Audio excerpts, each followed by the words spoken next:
এল, N এবং N এর মান দেওয়া আছে, আবার এক্স, ওয়াই, জেড এবং ডাব্লিউর মান দেওয়া আছে। এখান থেকে কোন প্রশ্ন বলা হয়েছে সরল করো।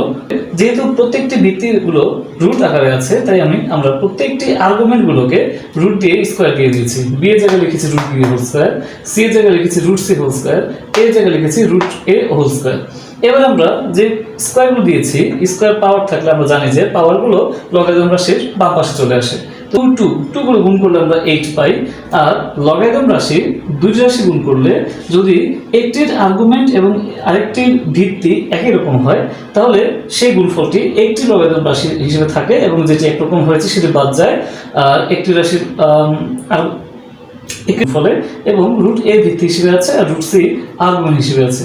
আর তাহলে আমরা বলতে পারি 8 × 1 অর্থাৎ 8। এই হচ্ছে আমাদের কমন অ্যান্সার। আমরা এল, এম এবং এন এর যে মান দেওয়া ছিল উদ্দীপকে, এই মানগুলো বসিয়ে দিয়েছি। আর এখানে প্রত্যেকটি রুটের এখানে 5ab তম মূল এখানে দেখানো হয়েছিল, এটি 5bc তম মূল, এটি 5ca তম মূল।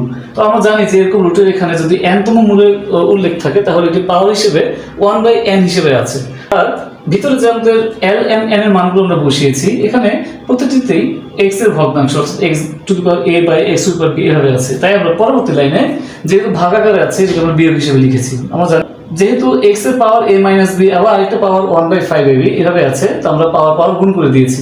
গুণ করি তাহলে পাওয়ার যোগ হয়। তো আমরা যদি পাওয়ারগুলোকে যোগ আকারে লিখি, তাহলে আমরা বলতে পারি x to the power plus c minus c কাটা মাইনাস বিসি প্লাস বিসি কাটা প্লাস এবি মাইনাস এবি কাটা গিয়ে সব কাটাকাটি করে 0 থাকে। তো 0/5abc মানে হয় এর মান 0, x টু দি পাওয়ার 0। আর আমরা জানি যে কোনো কিছু পাওয়ার 0 মানে হচ্ছে এর মান 1। তো এটি আমাদের অ্যান্সার।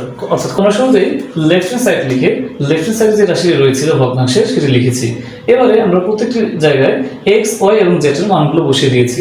মান বসানোর পরে আমরা দেখতে পাচ্ছি যে এখানে 3 কিউব আর রুট ছিল, রুটের কারণে পাওয়ার হাফ দিয়েছি। এখানে মান বসিয়েছি, এখানে মান বসিয়ে 2 × 5 আর রুটের কারণে আমরা পাওয়ার হাফ দিয়েছি। y মান 3 এবং রুটের কারণে পাওয়ার হাফ এসেছে। এবারে যদি আমরা পাওয়ার এখানে গুণ করি 3/2 হয়। আমরা জানি লগারিদম রাশিতে আর্গুমেন্টের পাওয়ার যেটা থাকে সেটি বাম পাশে আসে। তো আমরা 3/2 কে বাম পাশে লিখেছি, log 3 থাকে। এভাবে 3 log 2 মাইনাস এখান থেকে 3/2 গুণ হলে 3/2 বাম পাশে এসেছে, আর 5 × 2 হচ্ছে 10 log 10 3/2 আর এখানে 3। এই কারণে আমরা এখান থেকে 3/2 কমন নেব, তাই পরবর্তী লাইনে 3/2 কমন নিচ্ছি। 3/2 কমন নিলে এখানে থাকে log 3 প্লাস যেহেতু 3 এখানে কিন্তু আমাদের কমন নিতে হবে, আমরা লিখেছি আর log 2। এবারে মাইনাস 10 অর্থাৎ 12/10। তো এখন এই 12/10 যদি আমরা কাটাকাটি করি, আর্গুমেন্ট এবং ভিত্তি একই রকম হলে এটার মান 1 হয়। 3/2 × 1 এবং এর গুণফলটি হচ্ছে 3/2।